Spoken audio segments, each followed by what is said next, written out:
Bismillahirrahmanirrahim. Assalamu alaikum, my students of class 6 and 7. Students, today I am going to start a common topic which is included in the course of class 6 mathematics and class 7 mathematics. That topic is sets. हम इस video के अंदर पहले set को define करेंगे और फिर set को लिखने के जो 3 तरीके हैं हम उसके ऊपर डिस्कशन करेंगे. So let's get started. हमने सबसे पहले डिफाइन करना है कि what is a set. What is a set? Set क्या है स्टूडेंट्स? पहले इसकी डिफिनीशन देख लेते हैं कि set is a collection of well defined and distinct objects. Now let's see what do you mean by well defined. Well defined का मतलब क्या है? Students, well defined का मतलब ये है कि सेट के अंदर जो हम कलेक्शन लेंगे, जिन चीज़ों को हम इकट्ठा करेंगे सेट के अंदर, उन चीज़ों को बिल्कुल वाज़ेह होना चाहिए, क्लियर होना चाहिए, कोई कन्फ्यूजन, कोई अभाम नहीं होना चाहिए उनके बारे में. ठीक है. और डिस्टिंक्ट का मतलब है डिफरेंट, नॉट आइडेंटिकल, सेम नहीं होनी चाहिए, एक जैसी नहीं होनी चाहिए. डिफरेंट यानी मुख्तलिफ होनी चाहिए और नॉट आइडेंटिकल, एक जैसी शनाख्त रखने वाली, एक जैसी चीज़ें आपने रिपीट नहीं करनी है. सेट के अंदर आपने किसी भी चीज़ को दोहराना नहीं है. ठीक हो गया स्टूडेंट्स? सो वेल डिफाइंड के ऊपर अगर हम मज़ीद डिस्कशन करें तो मैंने चंद एक जो है सेट्स लिखे हैं और फिर हम इसके ऊपर डिस्कस करेंगे कि आया ये सेट्स हैं या नहीं हैं. अगर सेट हैं तो क्यों हैं, और अगर सेट नहीं है तो सेट क्यों नहीं है. जो पहली एग्जांपल मैंने स्टूडेंट्स लिखी है वो है all problems of this book, चाहे वो 6th क्लास की मैथमेटिक्स की बुक है या 7th की है, which are difficult to solve. वो वाले क्वेश्चन जो मुश्किल हैं, जिनका सोल्यूशन जो है आपको मुश्किल लगता है. तो students, this is not a set. This is not a set. ये जो आपके पास मैंने पहला जो एग्जांपल पहली लिखी है, this is not a set. Why this is not a set? Reason क्या है, वजह क्या है? वजह यह है स्टूडेंट्स कि क्लास के अंदर बाज बच्चे ऐसे होते हैं जिनके लिए कोई क्वेश्चन जो है वो डिफिकल्ट होता है और किसी के लिए वो वही क्वेश्चन, सेम क्वेश्चन डिफिकल्ट नहीं होता. बच्चे कहते हैं जी नहीं भाई ये तो आपके लिए क्वेश्चन मुश्किल होगा, मुझे तो ये क्वेश्चन आसान लगता है. So this statement will not show a set because some problems are easy to solve to some students and वही जो problems हैं वो दूसरे स्टूडेंट के लिए जो है वो मुश्किल होते हैं, उनकी समझ में सही नहीं आए हुए होते तो उनको वो क्वेश्चन मुश्किल लगते हैं. So that's why the first example, जो first statement है, this is not clear, this is not clear, not well defined, so that's why this is not a set. The example number 2, set of students in classroom. Set of students in classroom. So set of student in classroom ये भी आपके पास जो है set नहीं है. Why this is not a set? Because in this statement, in this form, this is not mentioned कि किस class जो है, किस ग्रेड के या किस क्लास के स्टूडेंट्स की बात हो रही है, क्लास 5th की बात हो रही है, 6th की बात हो रही है, 7th की बात हो रही है, ये मेंशन नहीं किया गया. So this is not a set, this is not a clear statement, so that's why this is not a set. The example number 3 is the set of lovely flowers. The set of lovely flowers, खूबसूरत प्यारे फूलों का set. अब students, हर बंदे की अपनी choice होती है, अपनी मर्जी होती है. किसी को गुलाब का फूल पसंद होता है, किसी को मोतिये का फूल, किसी को चंबेली का फूल पसंद होता है. तो हर एक बंदे की अपनी चॉइस होती है. ठीक है. अब यहाँ पर बाज लोगों के लिए बाज फूल लवली होंगे, बाज लोग हो सकता है उनके लिए वो फूल लवली फ्लावर्स ना हो. सो दैट्स व्हाई यहाँ पर भी जो है क्लियरिफिकेशन नहीं है. Statement is not clear, not well defined, so that's why this is not a set. Now we move forward to example number 4, which is set of objects. उन अशिया का set heavier than 26 kilogram, 26 kg, उन चीज़ों का set कि जो 26 kilogram से भारी हैं। तो ये बिल्कुल एक क्लियर सी स्टेटमेंट है।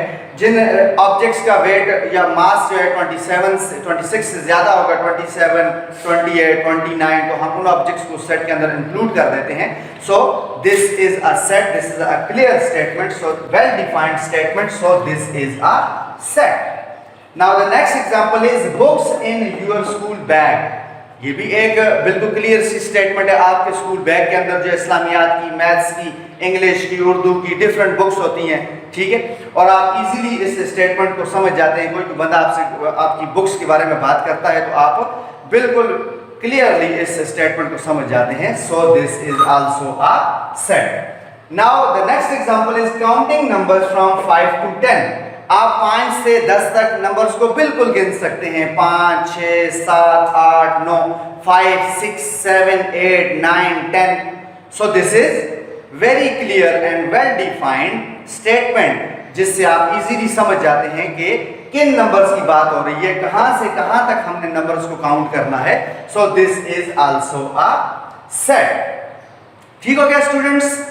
Now we are going to discuss method to write a set. methods to write, methods हम कहेंगे क्योंकि एक से ज्यादा हैं, तो methods to write a set. Student सबसे पहला मेथड है डिस्क्रिप्टिव फॉर्म या डिस्क्रिप्टिव मेथड। फॉर्म का मतलब भी मेथड या तरीका ही होता है, ये शक्ल होता है, ठीक है स्टूडेंट्स। डिस्क्रिप्टिव मेथड जो है 7th क्लास की बुक में पेज नंबर 2 के ऊपर इसकी डिफिनीशन लिखी हुई है। मैं एक दफ़ा पढ़ देता हूँ आपके सामने और फिर मैं उसको एक्सप्लेन भी करता हूँ। In this form, instead of writing all the members of the set, such a sentence is written which makes inclusion of each and every member, which makes inclusion of each and every member of the set clear. अब student यहाँ पर उन्होंने लिखा हुआ है कि members जो हैं सेट के, उनको एक जुमले से, एक सेंटेंस से जो है वो क्या किया जाता है, इस तरह से एक्सप्लेन किया जाता है कि हर सेट का हर मेंबर जो है, हर एलिमेंट जो है वो क्या होता है, बिल्कुल क्लियरली समझ आ जाता है और उसको इंक्लूड किया जाता है। सो स्टूडेंट्स, डिस्क्रिप्टिव जो लफ्ज है डिस्क्रिप्टिव, ये निकला हुआ है डिस्क्राइब से। डिस्क्राइब का मतलब होता है बयान करना। आप किसी भी सेट को बयान करते हैं अल्फाज की मदद से, ठीक है। जिस तरह लेटर सपोज मैं कहता हूं कि the set of natural numbers, the set of whole numbers, the set of numbers from 5 to 10, जिस तरह अभी हमने थोड़ी देर पहले एक एग्जांपल डिस्कस भी की थी। तो ये अल्फाज की मदद से जिस वक्त आप सेट को बोलते हैं with the help of words, जब आप किसी सेट को शो करते हैं with the help of words, अल्फाज की मदद से जब आप इसको शो करते हैं तो ये कहलाता है descriptive form. Let us suppose मैं इसकी एग्जांपल लिख देता हूं आपके सामने यहां पर। The set of natural numbers, the set of natural numbers. इसी तरीके से मैं कहता हूं द सेट ऑफ डेज, दिनों का set, days, the set of days of a week, the set of days of a week, W-E-E-K, क्योंकि W-E-A-K week इसका मतलब होता है कमजोर, ये नहीं लिखना आपने। W-E-E-K वीक यानी हफ्ता, तो हफ्ते के दिनों का सेट। तो आप इन दोनों एग्जांपल्स में आपने क्या अल्फाज किए हैं, वर्ड इस्तेमाल किए हैं, अल्फाज इस्तेमाल किए हैं, लिहाजा आपने किसी सेट को बयान किया है, डिस्क्राइब किया है अल्फाज की मदद से। तो this is called descriptive method और descriptive form. Now the next method is tabular form. Tabular form, जब हम किसी सेट को लिखते हैं किसी सिंबल की मदद से, साइन ऑफ इक्वालिटी यूज करते हैं, ब्रैकेट्स यूज करते हैं, हर एलिमेंट को लिखते हैं जो जो उस सेट के अंदर शामिल होता है। तो सेट को लिखने का ये जो तरीका होता है वो क्या कहलाता है, टेबुलर फॉर्म कहलाता है। अब आपकी जो पेज नंबर 2 के ऊपर जो बुक में डेफिनेशन लिखी हुई है उसको भी आपके लिए रीड आउट कर देता हूं। In this form members of a set are written within braces, medium bracket, within braces and are separated by commas. हर एलिमेंट के दरमियान जो है कॉमा डाला जाता है उसको दूसरे से सेपरेट करने के लिए। सो this is what the tabular form is. अब यहाँ पर स्टूडेंट्स मैं आपके सामने टेबुलर फॉर्म, इसी एग्जांपल की tabular form, the set of natural numbers की टेबुलर फॉर्म लिख देता हूँ। तो मुझे सेट ऑफ नेचुरल नंबर्स के लिए टेबुलर फॉर्म में एक सिंबल भी चाहिए, एक इलामत चाहिए, जो कि इंग्लिश का अल्फाबेट, कैपिटल अल्फाबेट हो सकता है। आप में से, मुझ में, मेरा और किसी बंदे का, हर एक का नाम होता है, ठीक है। इसी तरह से किसी भी सेट को हम एक सिंबल से शो करते हैं, जो इंग्लिश का कैपिटल अल्फाबेट है। जिस तरह मैंने यहाँ पे एन लिया है, कैपिटल एन लिया। क्यों लिया है? क्योंकि नेचुरल नंबर का जो सेट है वो किससे, एन से शुरू होता है। नेचुरल जो है उसका पहला जो लेटर है, बिगिनिंग जो लेटर है वो एन है। So that's why natural number के सेट को हमने किससे शो किया, एन से शो किया। N is a set of 1 2 3 4 और स्टूडेंट्स ये इनफाइनाइट सेट है। आगे हम कहीं डिस्कस करेंगे इनफाइनाइट सेट को, कि जिसका इख्तिताम नहीं होता, ये इसी तरह से ये जारी रहता है अप टू इंफिनिटी।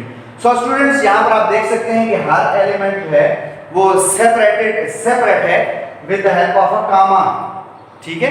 हर दो कंसेक्यूटिव नंबर जो हैं, या तीनों जो नंबर्स हैं, या हर एक जो नंबर है एलिमेंट है सेट का, उसके बीच में हमने क्या डाला हुआ है, कामा डाला हुआ है, उनको अलग सेपरेट करने के लिए। और हर एलिमेंट को हमने लिखा है कि इसके अंदर विद इन ब्रेसेस। ये जो मीडियम ब्रैकेट होती है इसको आप क्या कहते हैं, braces. These are called braces. जो स्मॉल ब्रैकेट है उसको पैरेंथेसिस कहा जाता है, जो मीडियम ब्रैकेट है उसे ब्रेसेस कहा जाता है, और जो बड़ा ब्रैकेट होता है उसको हम स्क्वायर ब्रैकेट कहते हैं। ठीक हो गया स्टूडेंट्स। इसी तरीके से आप और भी मुख्तलिफ सेट्स लिख सकते हैं, ठीक है ना। यहाँ पर आप जो है जिस तरह आपने दूसरी एग्जांपल ली हुई है कि the set of days of a week, the set of days of a week, उसको आप अपनी मर्जी से कोई नाम दे सकते हैं, set A, set B, set C, ठीक है। और फिर उसके अंदर आप लिख सकते हैं फ्राइडे। जब पहला एलिमेंट आपने लिख लिया फ्राइडे, पहला दिन आपने लिख लिया वीक का, तो उसके बाद आप कामा डाल दें, उसके बाद आप लिखें सैटरडे या सैटरडे, और फिर इसी तरह आप लिखते जाएंगे up to Sunday, sorry Saturday, Sunday, Monday, इस तरह आप लिखते जाएंगे। अब जहाँ पे वीक जो है डेज ऑफ वीक का जो है वो खत्म होता है वहां तक आप इसको लिख लेंगे। ठीक हो गया स्टूडेंट्स। सो हम मूव करते हैं नेक्स्ट जो इसका टाइप है, मेथड है लिखने का सेट को, वो है set builder notation. Set builder notation, set builder notation एक ऐसा तरीका है सेट को लिखने का कि जिसके अंदर हम सिंबल्स यूज करते हैं। क्या यूज करते हैं? सिंबल, सिंबॉलिक फॉर्म यूज करते हैं। सिंबल्स की मदद से, इलामतों की मदद से हम किसी सेट को जब ज़ाहिर करते हैं तो उसको सेट को लिखने के तरीके को कहा जाता है set builder notation. For example मैं यही मिसाल ले लेता हूं कि n सेट है, सेट ऑफ नेचुरल नंबर है, तो हम लिखते हैं n is the set of x। अब यहां पर x जो है वो हर नेचुरल नंबर को प्रेजेंट कर रहा है, ठीक है। सच दैट, ये सिंबल है किसका? सच दैट, इस तरह से, सच दैट मींस इस तरह से कि x के बारे में आप बताते हैं कि x एक सेट ऑफ नेचुरल नंबर जो है वो x एलिमेंट्स पर मुश्तमिल सेट है। इस तरह से आप मजीद एक्सप्लेन करते हैं कि such that x belongs to n, such that x belongs to n, set of natural number. अब यहां पर देखें आप, ये भी सिंबल है सच दैट का, और ये भी सिंबल है बिलोंग्स टू का। किसका? Belongs to. अब बिलोंग्स टू का मतलब होता है कि जब कोई एलिमेंट किसी सेट में मौजूद है उसकी प्रेजेंस को शो करता है। कि आप फॉर एग्जांपल कहते हैं, लेट अस सपोज आप कहते हैं कि 4 बिलोंग्स टू n, तो ये स्टेटमेंट ठीक है, 4 belongs to n, this statement is true. Belongs to का मतलब है कि 4 is present in the set of natural number. 4 जो है वो सेट ऑफ नेचुरल नंबर्स के अंदर मौजूद है। इसी तरह आप कह सकते हैं फ्राइडे, सैटरडे, संडे में से कोई भी आप जो है डे उठा सकते हो, कह सकते हैं कि this Friday belongs to set A, Friday belongs to set A. तो presence of the element in the set show होती है इस सिंबल से। अगर मैं कहूं कि 0 बिलोंग्स टू n, तो this statement is incorrect because 0 is not present in this set of natural number. So हम कह सकते हैं कि 0 डज नॉट बिलोंग्स टू। जब कोई एलिमेंट किसी सेट में मौजूद नहीं होता तो ऊपर से हम उसको क्रॉस लगा देते हैं।